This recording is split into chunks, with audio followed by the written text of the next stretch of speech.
Hey, you. Do you know what kind of train this is? Huh? Train. Do you know what kind of train this is? Well, do ya? It's a magic train. Tickets, please, tickets. Well, you coming? It's magic carpet on a wheel. Never takes a rest. That's the way things happen on the Polar Express. You bet. Actually, it's a Baldwin 284 S3 class Berkshire-type steam locomotive. And you know what kind of movie this is? It's cutting edge, and it combines performance capture technology in a way that's never been done before. Aha! But do you know how they made the movie? Who are you, anyway? Oh, come on! You remember me. I was on the train with you. Wait, stop the picture. See, that's me. Yep, the one in the green pajamas. Okay, you can start again. Oh, yeah, I remember you. This was a total dream job. I love movies. And the way they made this movie was, well, it's a little like creating magic. Tell the engineer to slow down. Well, maybe I'm moving too fast. Let's go back to the beginning. That is more like it. It all started with a book filled with awesome paintings. If we were going to truly try to take Chris Van Allsburg's artwork and make it come to life, this was the undiscovered country that we were going to have to visit here. We were going to have to go and figure out a way in order to make this movie. How can we make Chris Van Allsburg painting come to life? And the idea of how to pull it off intrigued me. I brought the question to my longtime collaborator, Ken Ralston, over at Sony Imageworks, and said, is there any way that we can maybe pull this off in the world of digital rendered movies? Wait a minute. I totally know everything there is to know about digital rendering. You name it, I know it. But do you know about performance capturing? Yeah, I know what that is. That sounds familiar. It's when you capture performance.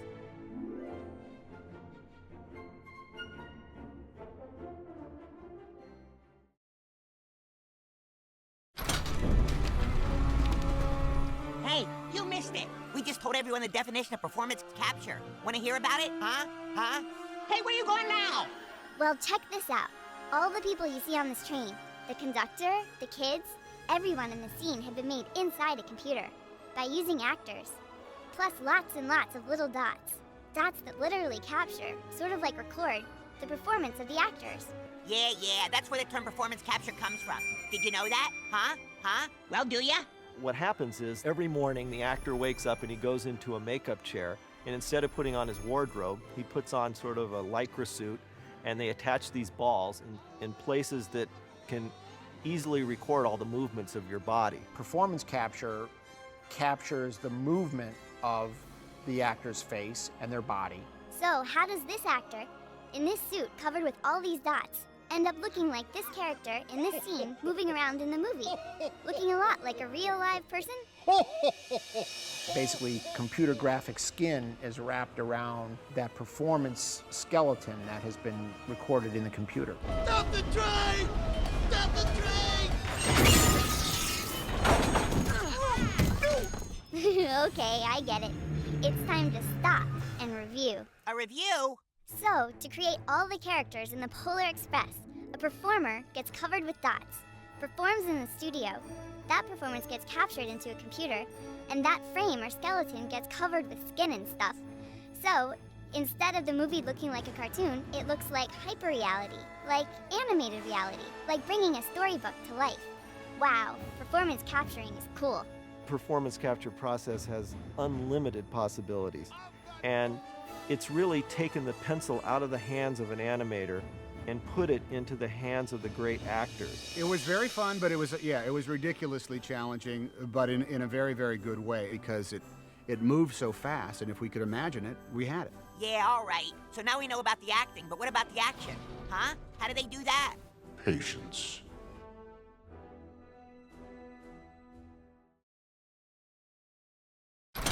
Welcome aboard. It's time for lights, camera, action. Want to know how they made the action in the Polar Express? Like this scene.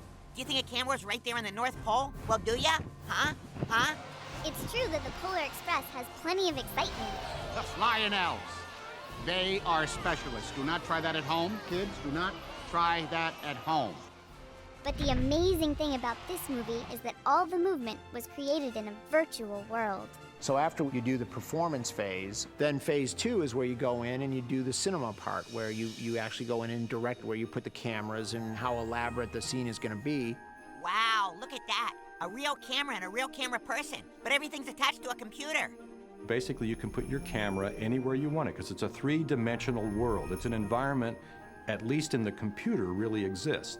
Wait a minute. How did the performers get into the picture? Great question. We start with this thing we call Michelin Men. That's what we basically use to lay out the shots, lay out the camera shots.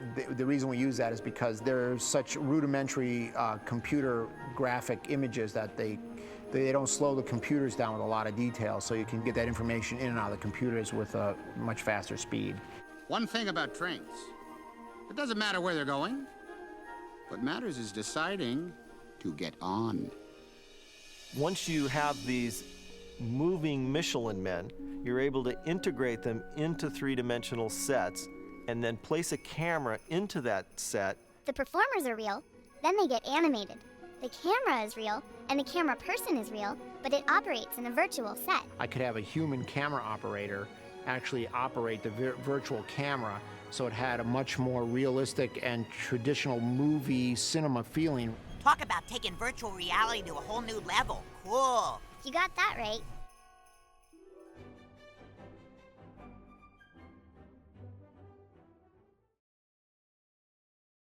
All right, welcome aboard. It's time to take a closer look at hair and wardrobe on the Polar Express. Yeah, how do you create clothes in a computer? And how do you design digital doos? It turns out that digital hair and its movement were the two most difficult phases of Polar Express production. Think about it. First they had to get the shape right, then they had to figure out how the hair moved, like when the wind blew through it, like when Hero Boy was on top of the train. So the hair crew got to work, designed every single piece of hair in the movie, put it on each character, then scanned it into the computer. Just like the engineer. They even did his beard. I wonder what his hair looks like. Wow, it's long. They did a great job. We had situations in the movie where it was almost too detailed, so we turned some of the detail off. And that's the buzz on hair. And speaking of buzz, guess whose do was the easiest to do? Mine. Exactly. I told you my hair was on the right track. All ahead, slow. All right, from digital doos to creating costumes in a computer. The creation of wardrobe, it was all done kind of in the foundation of live-action cinema brought into the computer. Check this out. They had over 30 costumes to make for all the characters on the Polar Express. Joanna Johnston put a costume on every character one time, one day, and then they did full makeup, like when we did Tom as Santa Claus, full hair, full beard, makeup, the whole thing, and he wore it for 15 minutes. We cyber scanned him, and that was it.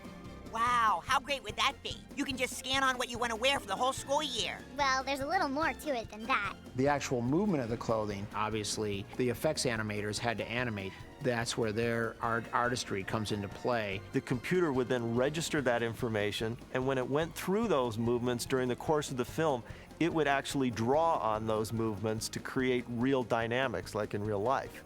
From designing digital doos and creating cool clothes to visualizing the North Pole. The makers of this movie have amazing imaginations. That's right, they do. Welcome aboard. Hang on tight as we head off to the North Pole. There is the North Pole. Look! Elves! The North Pole is, in fact, an industrial place. I mean, they have to make toys for every kid in the world, and they have 1 year to do it all. Yeah, and the way they make the gifts and get them ready to go is really efficient. Did you know they have to make millions of gifts every Christmas? Did ya? Did ya? You know, all the depictions I'd seen of it before were little chalets. You know, he's got maybe 24 elves, and clearly that's not equal to the task of making toys for every kid in the planet. Some things, you know, you take on faith, that's belief. But I wasn't taking on belief the fact that you could make that many toys in one little Swiss chalet. And the North Pole is a huge place. It's as big as New York City. It's a vast expanse of an industrialized, a cozy industrialized center. Exactly how it looked was a result of spending a fair amount of my adult life in New England, where they have a lot of old mill buildings. Vast brick buildings that were made to make textiles and things like that. So Chris Van Allsburg's memories were the inspiration they used to create the North Pole. There are conveyor belts and chutes and slides and pneumatic tubes and all these things that lend itself to like wonderful adventure. The North Pole is a cool place, but we don't want to be late, so let's stay on schedule. We got plenty of time. We got nothing but time. We got time to kill. Listen up. It's time to hear all about the great music on the Polar Express. Whether you're creating a mood or building drama or excitement to a scene, music adds so much to a movie, doesn't it? Yeah, tell me about it. And in Polar Express, there was a lot of music. This is the most ambitious slate of songs that we've ever done in a film. We've got, for instance, Hot Chocolate, which is a real kind of number. Ooh, we got it! Hey, we got it! Say, we got it! There's more stuff, more impossible things that are going on in the course of all these kids having their hot chocolate. Ooh, we got it! Hey, we got it! Say, we got it! Huge dance number. It's Tap Dance City. People are flying around and defying gravity.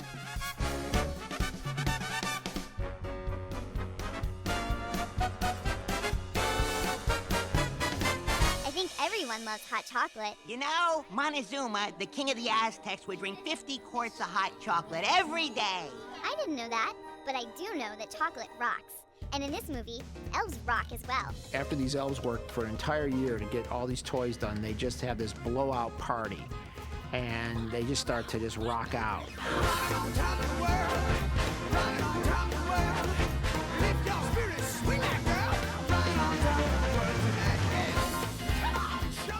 Went to Al Silvestri and Glenn Ballard and said, you know, we need a rocking song here because these elves are just going to rock. So they wrote this Rockin' on Top of the World song.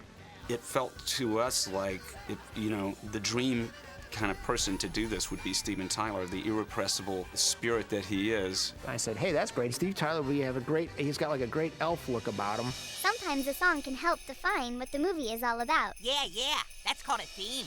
And then the end title song, which is really a theme that's carried from start to finish, which kind of wraps up the whole idea of the picture. And it seemed obvious to us that there were very few candidates who had the vocal ability to sing this, and we both looked at each other and said, it's Josh Groban. It's called Believe, and it is about doing just that. What everybody has to discover is that the belief, comes from within you, and that it's something that no matter how old you get, that you have to keep with you. If you just believe. And I believe we're at the end of the making of the Polar Express.